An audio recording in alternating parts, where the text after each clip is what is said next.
अस्सलामुअलैकुम नाजरीन, खबर शामिल करते हैं बटशाह से। बटशाह में Asgaria student organisation Pakistan unit बटशाह के रहनुमाओं ने प्रेस कॉन्फ्रेंस करते हुए कहा कि हम इसराइल के नापाक इरादों को कभी तस्लीम नहीं करते। रहनुमाओं आतम मेहदी सियाल, सैयद दानियाल काजमी, काशम मेहदी सियाल तफसीलात के मुताबिक मजीद और इनका कहना था कि 16 मई पर अमेरिका ने इसराइल को दुनिया के सामने लाके अपना असली छड़ा दिखाया। हम अक़वाम मुत्तहिदा से मुतालबा करते हैं कि इस वक्त भी अमेरिका और इसराइल की जानब से मजलूम फ़लस्तीनी अवाम और यमन पर जुल्म जारी है, इसको बंद करवाया जाए। इनके साथ इंडिया की तरफ से मजलूम कश्मीरियों और इंडिया में मौजूद मुसलमानों पर जारी जुल्म को बंद करवा दिया जाए और हम पर जोर मजम्मत करते हैं। अमेरिका, इसराइल और भारत मजलूमों पर जुल्म करके यजीदी किरदार अदा कर रहे हैं।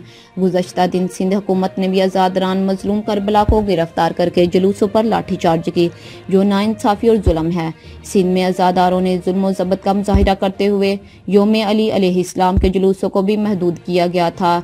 इसके बावजूद भी मोमिनों को गिरफ्तार करने और जुलूस पर लाठीचार्ज करना नाकाबिले बर्दाश्त अमल है।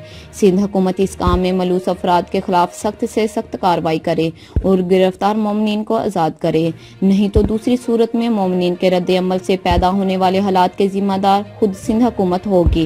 प्रेस कॉन्फ्रेंस में काशम मेहदी ने बात करते हुए कहा कि अमेरिका और भारत अपनी आलमी दहशतगर्द कार्रवाइयों से बाज आ जाए और अक़वाम मुत्तहिदा जिसके क़याम का मकसद दुनिया में अमन व ईमान कायम रखना है, वो भी इन जुल्म करने वाले मुमालिक के खिलाफ सख्त से सख्त हदायतें जारी करे और अमन बरकरार रखने में अपना किरदार अदा करे।